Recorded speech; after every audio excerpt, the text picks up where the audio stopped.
नमस्कार। हम आज अपनी पिछली वीडियो से आगे चर्चा प्रारंभ कर रहे हैं। पिछली वीडियो में हम एक नया विषय हमने लिया था, मतलब बीच में एक टॉपिक आ गया था, तो मुझे लगा कि उस पर बोलना चाहिए। लेकिन मुझे लगा कि अभी उस पर कुछ और बोलने की ज़रूरत है।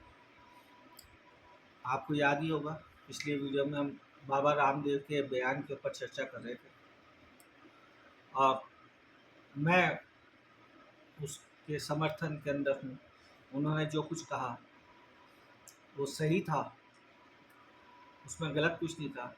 मैंने सुना है कि एक बहुत बड़े राजनीतिक नेता ने उनके खिलाफ एफआईआर दर्ज कराई। वो और उनकी सोच वाले जो भी राजनेता हैं, वो शुरू से ये करते आ रहे हैं। जो भी सनातन की बात करता है, जो भी उनके निजी स्वार्थ के खिलाफ बात करता है, वो उसके खिलाफ एक षड्यंत्र रचते आ रहे हैं। आज नहीं, काफ़ी लंबे समय से हमने देखा है, पता चला है हमें कि वो षड्यंत्र रच के उस चीज़ को दबाना चाहते हैं, उस चीज़ को ख़त्म करना चाहते हैं, जिससे उनकी राह के अंदर कांटे उत्पन्न ना हो। ऐसे वो अकेले नहीं हैं, ऐसे बहुत सारे हैं इस देश के अंदर।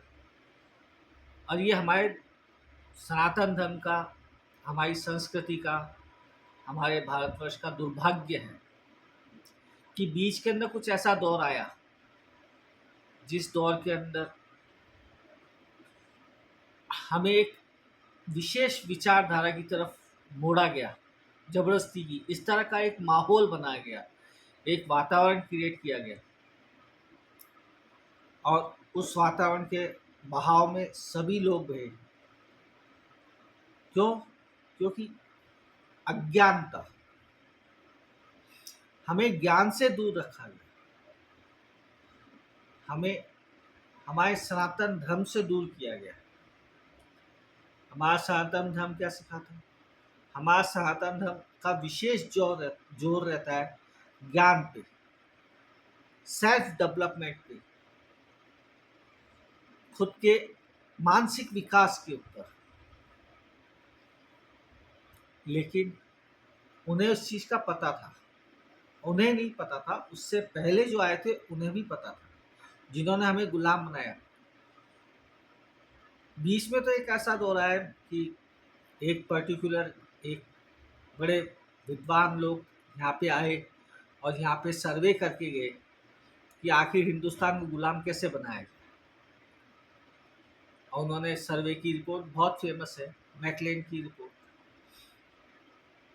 और उसी पैटर्न के ऊपर कुछ राजनेता चलते रहे, क्योंकि उससे उनकी राजनीतिक और स्वार्थ की जो स्वार्थ पूर्ति हो रही थी। और उन्होंने इस तरह का एक वातावरण तैयार किया पूरे देश के अंदर। उस वक्त उनकी संख्या बहुत ज़्यादा हो गई थी, और उन्होंने एक ऐसा वातावरण तैयार किया, हमें हमारे सनातन धर्म से दूर लेके गए।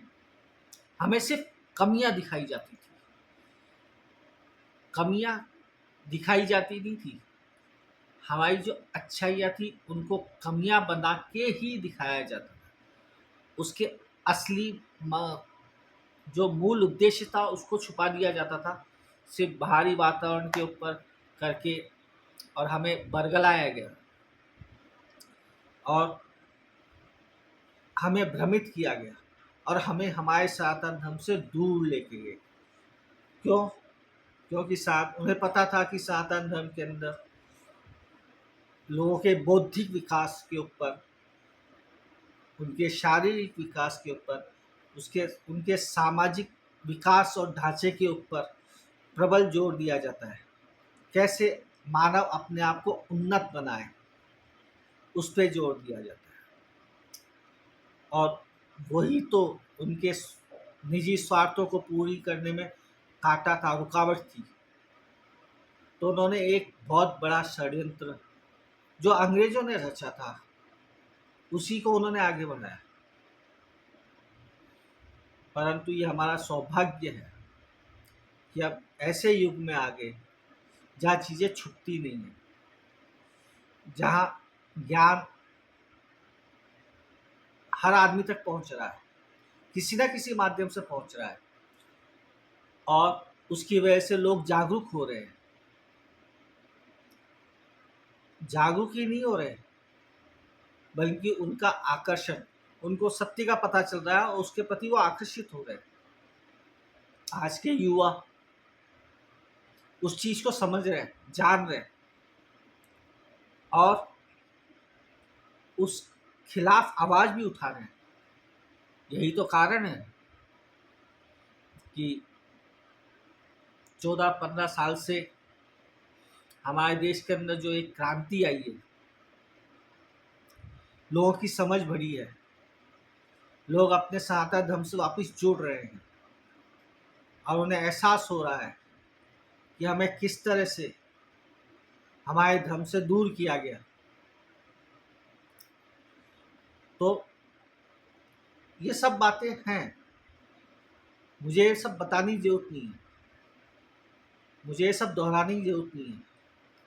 ये जो कुछ मैं बता रहा हूँ ये सब हो रहा है इस वक्त, फिर भी वो लोग अपने षड्यंत्र को दोबारा से रचने का प्रयास कर रहे हैं और उन्हें पता है कि वो हर जगह मात खाएंगे, लेकिन फिर भी उनकी गलती नहीं है। हर आदमी को अपना प्रयास करना चाहिए, और वो भी वही कर रहे हैं, वो फिर से वही कर रहे हैं, वो सब कुछ दोहरा रहे हैं। हमें उन्होंने बहुत अच्छे अच्छे काम किए, बड़े बड़े षड्यंत्र रचे। उन्होंने देखा कि ये समाज, इनकी एकता, उन्होंने बहुत सारे काम किए। उसमें से एक काम ये किया कि हमें बांटना शुरू किया, जातियों के अंदर बांटना शुरू किया।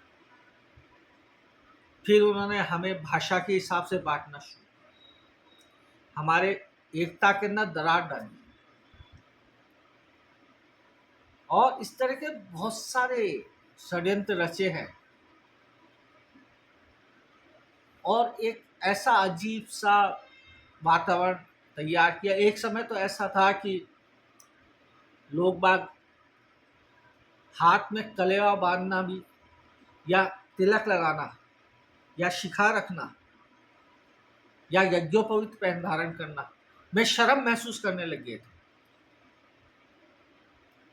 मतलब कि अगर कोई कलेवा बांध के जाता है या तिलक लगा के जाता तो उसको बड़ी अजीब सी नजरों से देखा जाता था।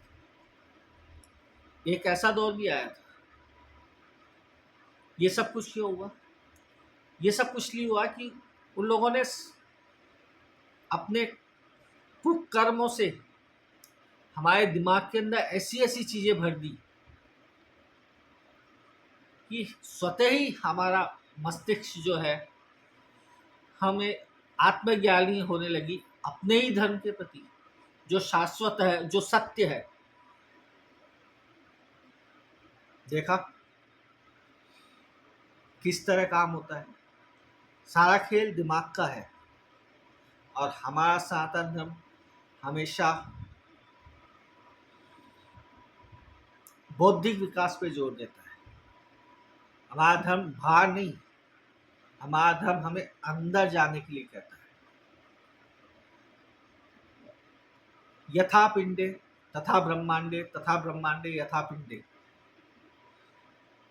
मूल मंत्रों में से एक है, लेकिन उन्होंने हमें से बाहर की चमक दिखाई कि जो कुछ है बाहर है।